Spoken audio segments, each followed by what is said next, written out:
podcastin ton Mikrofoni. Unë jam Ardita dhe këtu me ne kemi Muriel Wallace, është një nxënëse Amerikane në shkollë të mesme, e cila ka ardhur këtu në Maqedoni. Hello Muriel, thanks for coming here. I'm happy to be here. So, you're from USA. Can you Yes. tell us more about where you're from?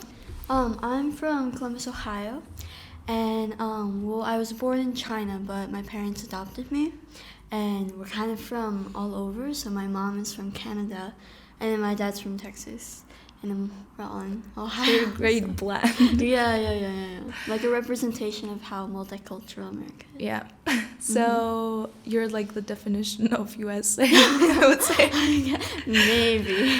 So, can you tell us what was your first impression of North Macedonia coming here? Like, did you experience any cultural shocks when being here? Well, my mom got a Fulbright scholarship to be here, and she also had one when I was 3 when we lived in Moldova, and so we were kind of basing our assumptions coming here based on our experiences in Moldova. But we found out that the differences between a country post-USSR, post-Soviet Russia versus post-Yugoslavia was very different. We were kind of expecting less civilized, but the brutalist architecture was very on point. But I think we were surprised by like how it seems pretty metropolitan, and there's so many cafes, and everything is so walkable, which is very, very Europe, very not American, but it's so nice. I think with culture shocks, probably smoking, because I think especially young people smoking. Yeah, people smoke here a lot. Yeah. I think like with my school, I go to Nova International, and I see people having great grades and very friendly people and very nice people, but then in between classes they'll like go out in front of the school and then smoke against the gate. And it's so jarring to me because in America we kind of associate smoking with delinquency or rebelliousness or partying and like having alcohol and smoking and stuff. And but then seeing people smoking but then also being at the top of their class was very Kind of shock. Yeah. So, can you talk about about your school a little more? Since I know that your school is kind of special. We don't have anything like that in our country. And I love to hear more about your school. Every time you mention it, I'm like so engaged. Really, like it feels like something so new because we don't have anything like that here.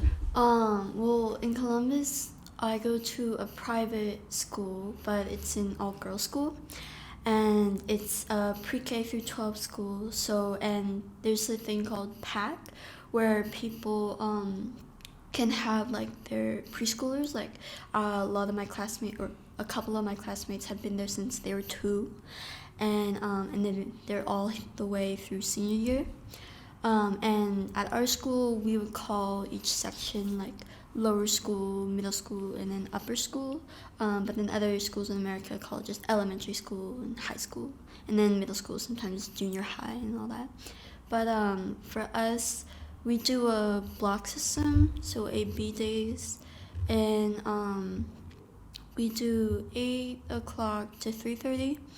And with American high schools, I've noticed a difference is we're very into sports and athleticism. Yeah. And even you can get into college based on your sport career, athletic career. Whereas here, it's just a club. It's more like of interest. Yeah. Even though we also have like a lot of students that love sports, and we have like a good sports like gym, like we are not as like that cheering about sports as US is, because I know like they have like football scholarships, sports scholarships, and like it's so weird because we don't really put that much importance to sports here. Yeah. Just like I think it goes into, people who are applying to the States who hear holistic a lot. And so it kind of goes into that, the holistic review over applications. And with it comes looking not only at your GPA and your grades, which I think European schools focus on more so. In America, it's more like what extracurriculars are you doing, and then like consistency, like how I think long. that's better. I think looking into like extracurricular activities and looking into like how prone you are to leadership, teamwork, and stuff like that, it's kind of like it's better since grades aren't everything, even though they're a big part of it. In US, it's also a big part of it. The GPA is also a big part of the application and getting into college, but also like your activities and how much dedication you've put into them and the way that you deal with life, things, school. I think it's smart. It's a smart way to look at things.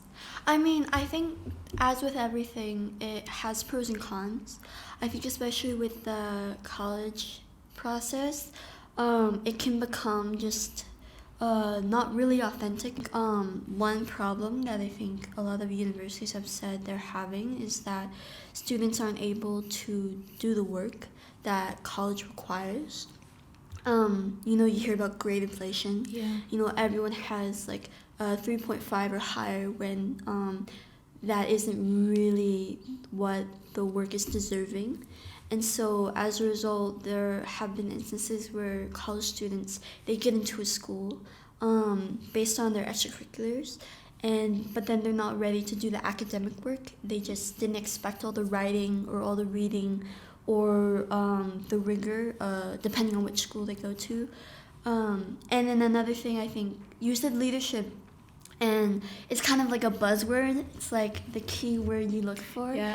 But I think one of the issues is that, at least with my school, and I think it's across the board, that a lot of schools, you can have a leadership position, you can be the captain or you can be the president of this club, but you don't really do a lot of leadership. I think it depends on the school, it depends on the administration, but I think it's because colleges want to build this certain profile of their student, of their class. And as a result, like there's this like a joke that you have to be homeless but also have cured cancer and able to get into Yale. That's true. Like some colleges in US ask for too much from their students. Like they're just kids. You don't have to like do some great accomplishment just to like get into college.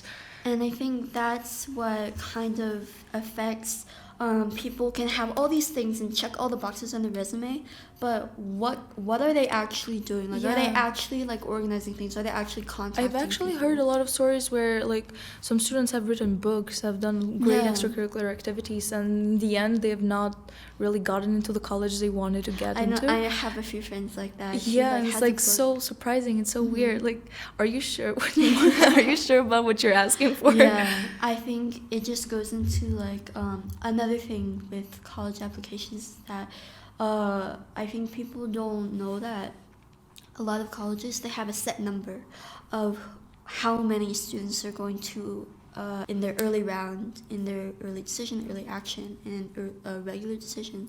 And I just spoke to my college counselor yesterday, and she said that she was in a meeting with Duke admissions, and they said that they can have a student who has great GPA, great letters of rec, great extracurriculars, leadership, would fit perfectly at Duke, but they're rejected because they already had their numbers filled, and then they don't have a spot.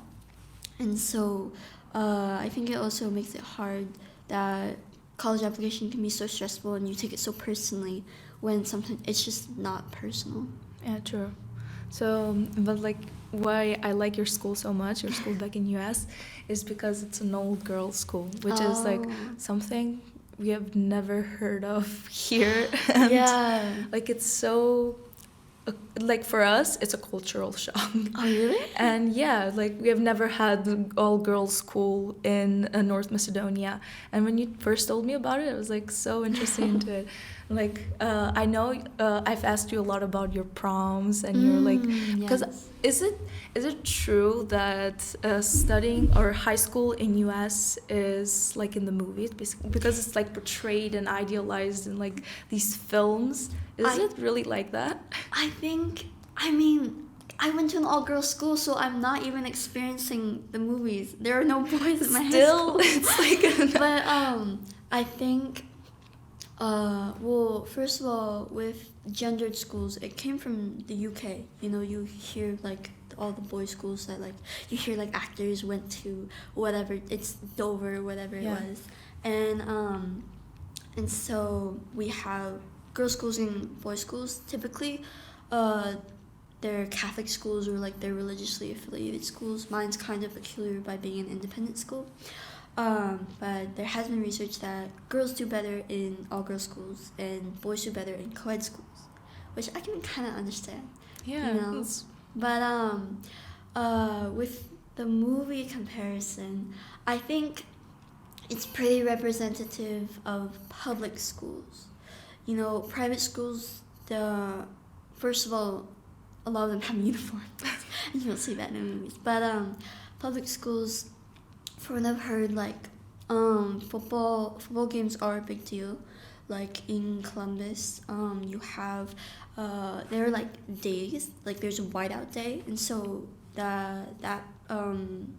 the schools dress out in all white, or the students who are going to the game, they dress out in all white, or like you'll have cowboy cowgirl day, and then you wear like we don't outfits. have those things here. So like we never do that type of dedication to festivities, like dressing as a cowboy for Cowboy Day.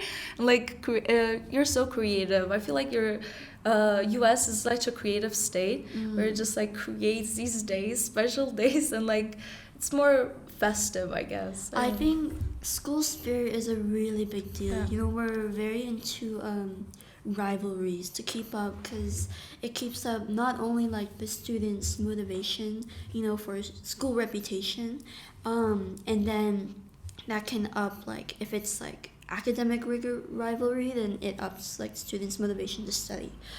If it's sports rivalry, then like sports, it can like lead to people applying to school if they do well in sports. For example, a lot of people apply to the South, like University of Alabama, because they have like an amazing football team, and like no other reason, just sports. So it's kind of the same with high schools too. It can be the same, where it's like used for a lot of different ways for like school spirit, and then also just getting more people to come to the school. Also, this is your first time entering a public school in North Macedonia, is it? Yeah, and a co-ed school. So, what were your first first impressions? But like, it isn't open right now, so you don't have to acknowledge that. But just like as an object, what were your first impressions? I think part of the shock for me was because at an all-girls school, we're kind of all goody two-shoes. And then like if we're gonna do something sneaky, like talk to each other in class, we'll just do it on Google Chat or on our computer, you know. But then at Nova, I noticed like all the boys will like, they'll be here, and then they'll turn around in their seat and like whisper shout across the room, and then it's Whisper shout? Yeah, whisper shout, or like they're just or like people will just blatantly just be on their phone in front of the teacher. And I think the biggest difference was size, because my generation is only 34 people, whereas at Nova it's 100, and you guys surely have a much bigger we have class. like approximately 2,000 students in our school. It's like a very popular public school. It's an Albanian speaking high school, so it's very interesting. So what were your first impressions going into this object? Like how does it compare to your school, regarding only the architectural building, since you have never been to like an actual class here, but like how does it compare to your school back home and your school in Nova? I think here at this school, it's much like it looks very fancy. Really? Yeah, like when I walked in, it was like marbly looking, it's like tile. Our floors are just carpet, and it's like very like wide and open concepts. Yeah, and thank you. like you had the potted plants and everything. Yeah. We're just a school. Like this seems Just like a school. like I said before. It kind of looks like it gives me university vibes. Yeah, very professional kind of looking. Yeah. And it's like the first thing that people say usually when they come here from abroad, Europe even, they just come here and like, this is big. This is like pretty big.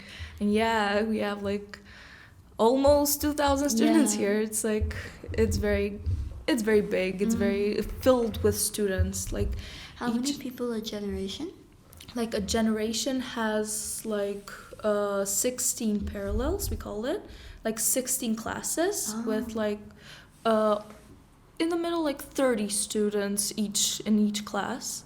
That's so many. It's like so like a lot of students, and there are also students that come here with like they're not regular students, they just do the tests. And so yeah, we have. Do you have that? No. How does that work? So they don't go to school actually, like regularly, and sit in the like class. They just do the exams for the thing. Is this like an official thing, or are they just like skipping school? It's like an official thing. It's an official thing? Yeah, it's, I've never heard of that. but like it's not that strict. It's not that. Of course they recommend going to school, but like some students actually go to work, so they go to high school that way. So just do the exams.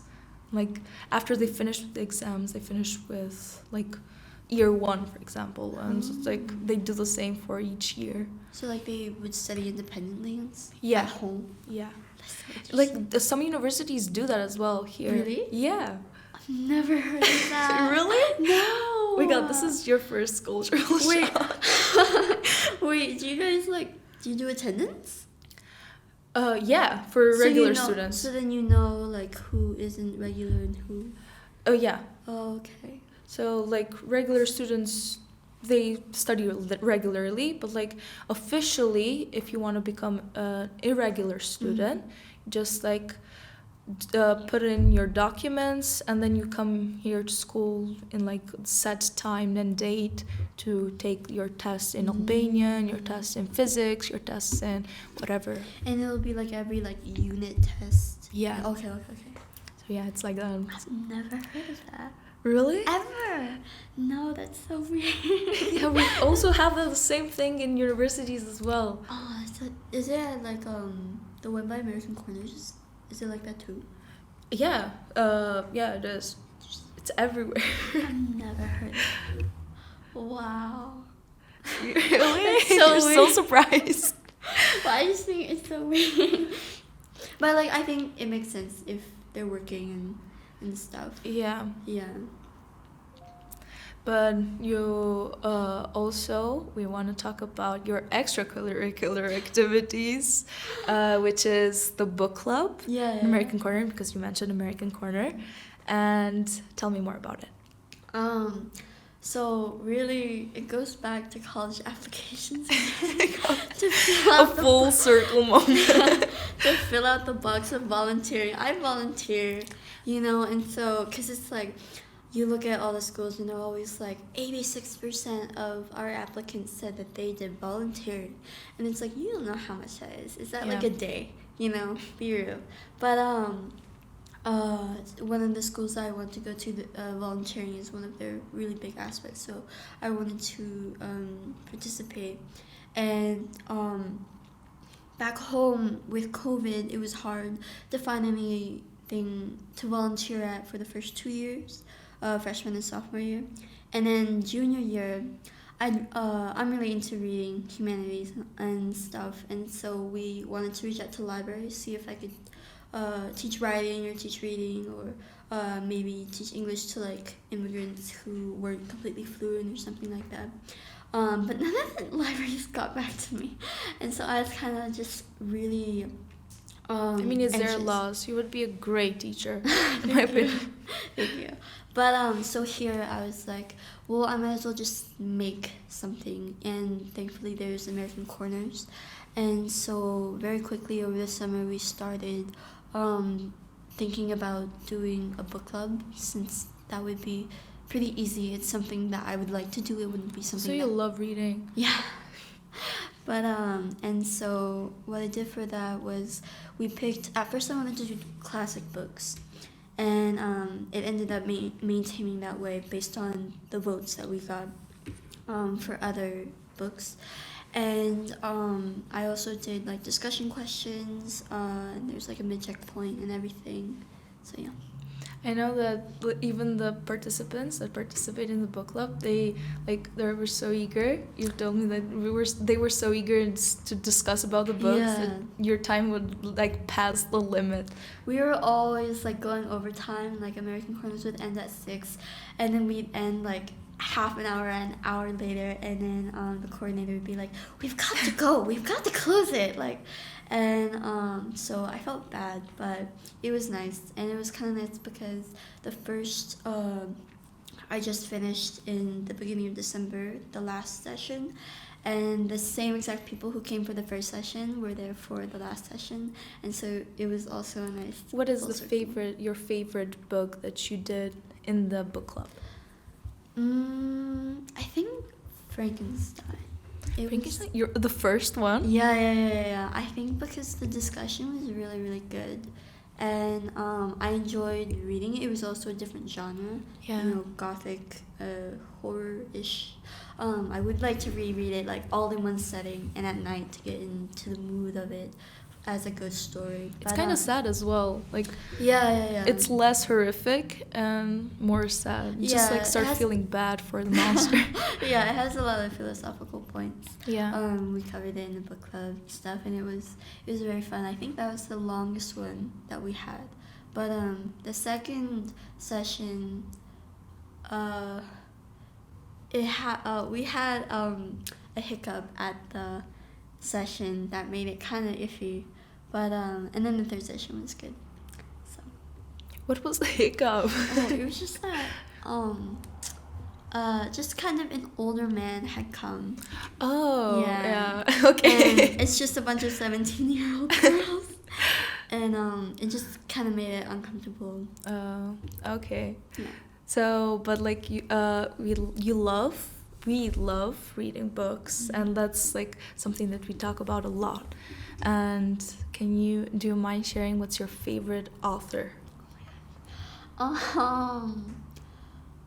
I think maybe Agatha Christie. I knew you should say that. I think it was like it was summer of 2020 where I got into her, and we were in Colorado for the whole summer. And there was like this little small like bookshop on top of like these other shops, like boutiques and stuff. And we would go, and my parents had put the time limit on my phone, so I could only spend like so much time on my phone. So I had to read in order to entertain myself when there's nobody else around me. And so I got into Agatha Christie because there's so many books, and I just started like inhaling every single book and was just reading them. And when I was finished, my dad would pick it up, and then we'd talk about it, and then I'd finish another one. Sort of like a book club to begin with. Kind of, yeah. Yes. But what books would you recommend by her specifically? I think it's been a long time. I think Orient Express is such a classic, and then you have the movie to compare it to, and I always find it fun when, even if you don't like the movie's interpretation, you can like talk about how much you don't like it. Some students are very discouraged to read when they know there is a movie interpretation. You know what I'm talking about? Like, they're like, why would I read the book if there's a movie? Oh, if there's a movie. That makes sense. But I think one thing to keep in mind is that the movie tends to skimp out on a lot of aspects. They're not really very accurate. Because there's a time limit, you know? And so, like, you can't make, like, a 5-hour movie, you know? And so I think... And also, when you have the book, you can... with movies, like you'll have an actor that you don't like who's in it, or like you don't like the acting, or like you don't like this one thing, but then when you're reading, it's in your imagination, so you can create a cast your own cast. Yeah, and then they all have to be good actors, because it's like it's your mind. What do you think is one book by her or any other author that you think deserves a movie interpretation, or you think deserves more like readers and more hype? It's so hard. The first one that pops in your head. Maybe just ABC Murders, but I don't remember what it was about. I just remember I loved it. I was obsessed with it, and like when sometimes I read that happens. Just remember the feeling. Yeah. I remember I was telling everyone, you have to read ABC Murders. You have to read ABC Murders, but I don't remember what it's about. What would you consider yourself? Like, what genre do you see yourself more like engaged into? I think probably murder mystery. It's just the easiest to get engaged to, because the whole point is to keep you on your toes.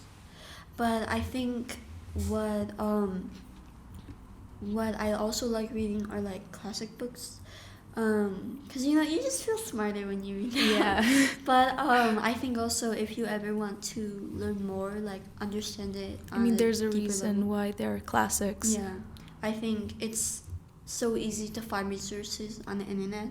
You could go, if you just wanted it to be casual, you could just go to Reddit and then just post like, what did you guys think of so and so's book, and then you can get a discussion going there. Or you can, if you want to go more scholarly, you can look at scholarly journals and see whether arguments are being made about this book. And I think with classics, it's super easy and convenient to find those resources, and then to gain better understanding of not only the book, but maybe the author, or maybe themes, and then find connections with other books, or even with just modern current events that are going on around, and find connections. What's your favorite pastime, hobby, except for reading?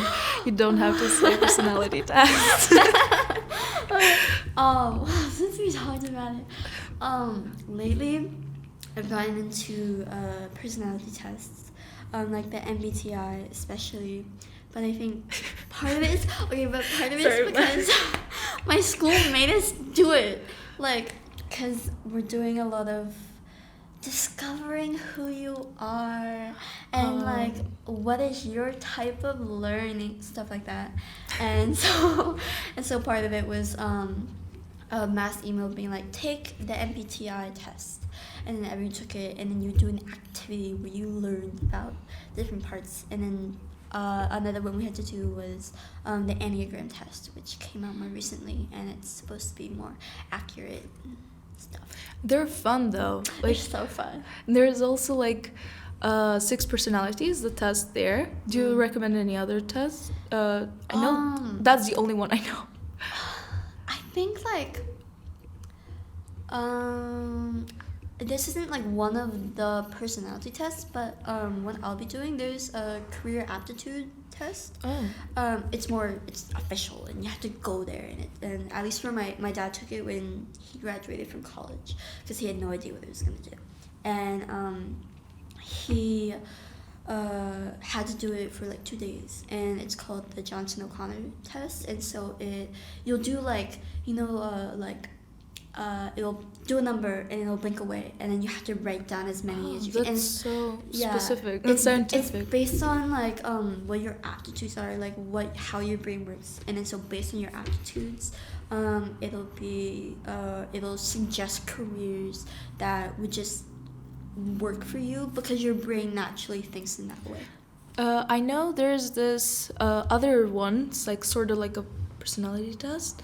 It's like a very long test. It tests you in mathematics. It tests you in like general knowledge, your intuition, and like all sorts of these things, like a lot of elements. And like I know I did it once, and it took me a while to do it, to complete it. And then afterwards just gave you details, like, are you an introvert? Are you an extrovert? Are you a mix? Are you like... I'll send you. Yeah, I've never heard about it. It's like I don't know what it was called, but it was like super intense and had all these elements. It even had like math, and I thought it was like sort of like a very important exam. Just like it was a list of numbers and like what comes next, what do you think will come next, and like rapid math and stuff like that. It's like how your brain perceives neurology and.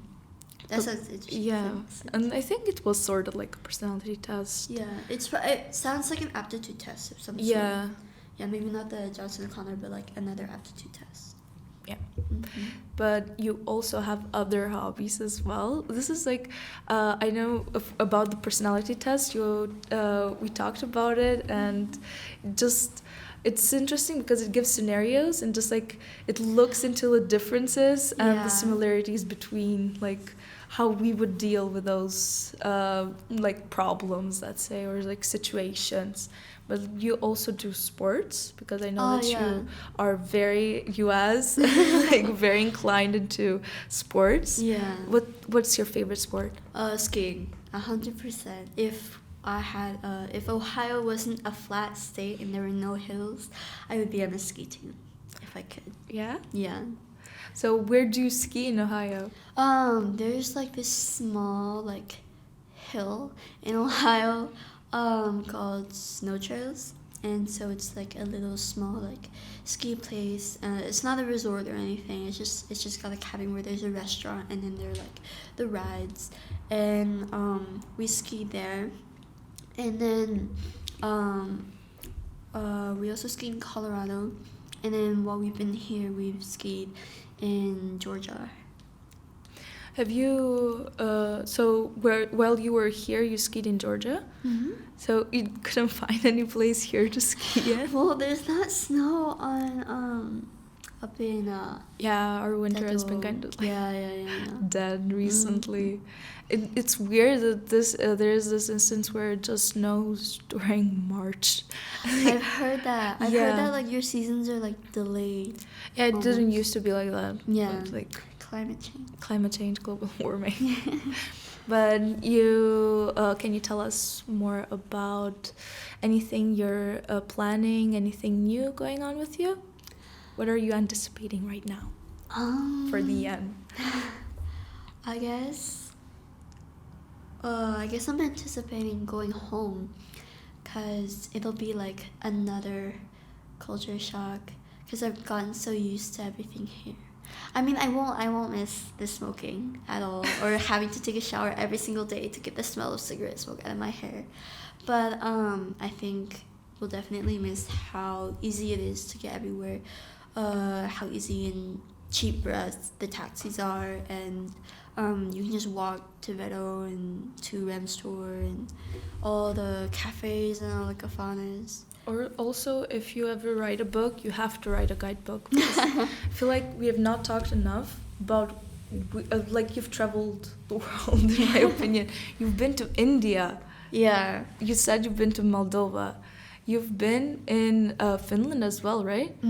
So Germany, England, everywhere. Well, but like a lot of it's because so for India, my mom she was supposed to speak at a conference in Mumbai, and my parents were like, we can't just go to India for 2 days, and I was only in 3rd grade, so it wasn't like I was missing you much went. school. Yeah.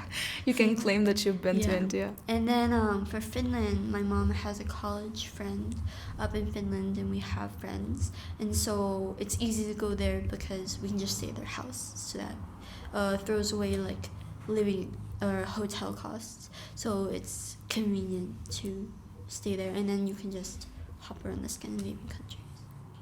So what's the best memory you've made here? Last question. Meeting you at Amerikane. Oh my god. Same, literally. I feel like that's my best memory ever, best decision. Okay. I don't know, that day I was almost not gonna come. Yeah. Almost. I made a good decision. I remember you telling me that. Yeah. It was the same for me, because my parents were like, you had to go to Amerikane, and I was like, it's leadership. leadership, it's like I don't want to do any leadership by the way, things. full circle moment. Oh, yeah. Again. Yeah. But it's like leadership, they're gonna make us hold hands around the table and sing Kumbaya. I don't want to do it. And then they're just like, just do it, Muriel. So I went. But it was fine. Yeah. It was very good. Yeah. It also had those hypothetical I liked that. instances. I love scenarios. Knowing you now, I know you'll love that. Yeah. It was so fun. And then like it got kind of debatey at the end, which is exciting. But yeah, I think the professor was kind of exasperated with us though. Yeah. He's kind of done. Well, thank you for being here. Thank you for coming. Thank you for having me. So this is the end. Thank you for everyone who's watching. Faleminderit shumë dhe miru pafshim, shihemi në episodin e ardhshëm.